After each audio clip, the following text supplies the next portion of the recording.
Une autre chose qui revient souvent, excusez-moi, c'est on me pose la question, genre, écoutez, je maîtrise Lightroom, puis tout ça, puis là, il y a beaucoup de gens qui me disent, ça serait bon que j'apprenne Photoshop. Est-ce que c'est nécessaire d'apprendre Photoshop? Ben moi, je vous dirais que je suis un peu mal placé parce que je l'ai fait à l'envers. Moi, ça fait longtemps que je travaille avec ces programmes-là. Je vous dirais que j'ai travaillé avec Photoshop 1. Fait que ça nous recule de quelques années. À ce moment-là, Lightroom n'existait pas. Fait que moi, c'est sûr qu'à ma base, le noyau de mon travail se fait sur Photoshop. Oui, j'utilise Lightroom, mais j'utilise Lightroom pour préparer mes photos pour Photoshop.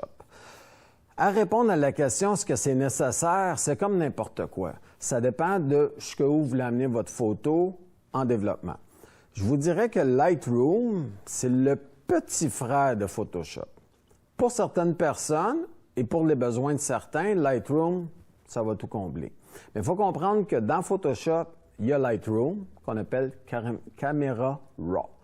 Fait que donc, si vous apprenez avec Photoshop, non seulement vous allez apprendre ce qu'il y a dans Lightroom, mais vous allez aussi apprendre comment pousser ça beaucoup plus loin.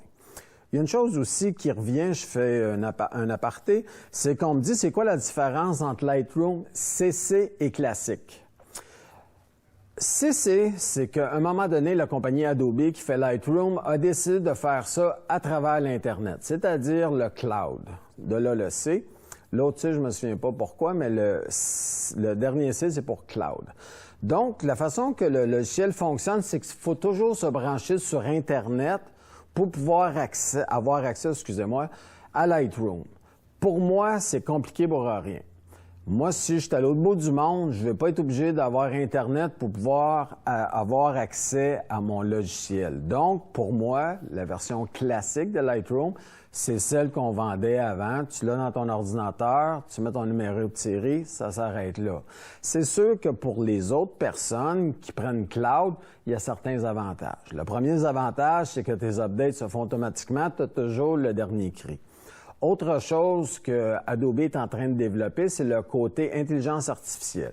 C'est-à-dire que plus ça va aller, plus on va essayer d'intégrer l'intelligence artificielle à l'intérieur de ces logiciels-là pour faire une correction d'image. Je m'explique. Vous prenez votre image, vous l'ouvrez dans Lightroom Cloud. Cette image-là est envoyée dans les serveurs d'Adobe qui, eux autres, vont faire une analyse. Fait que là, on est loin de ton petit ordinateur de bureau qui analyse la photo puis qui donne des choix.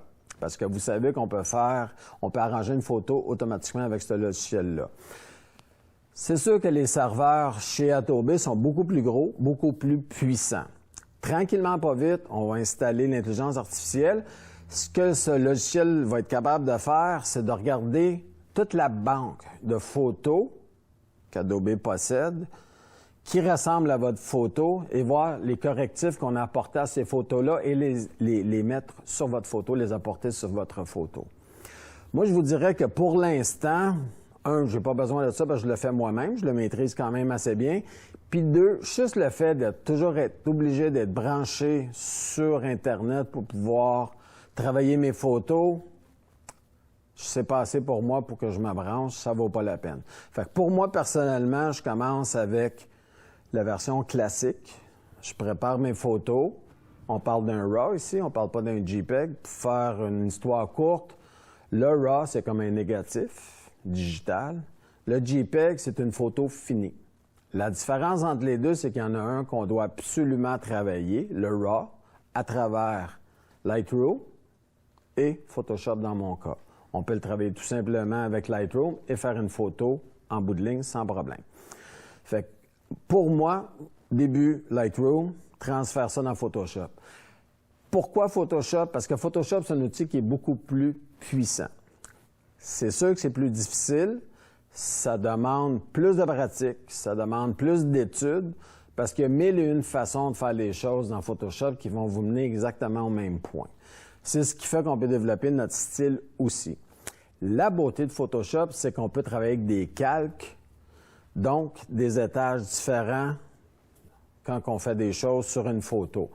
On peut travailler avec des masques, on peut travailler avec plusieurs choses qui n'abîment pas la photo, parce que la vraie photo est comme en dessous, puis on rajoute des étapes tranquillement de transformation et à la fin du procédé, on ramène tout ça ensemble pour faire notre photo finale.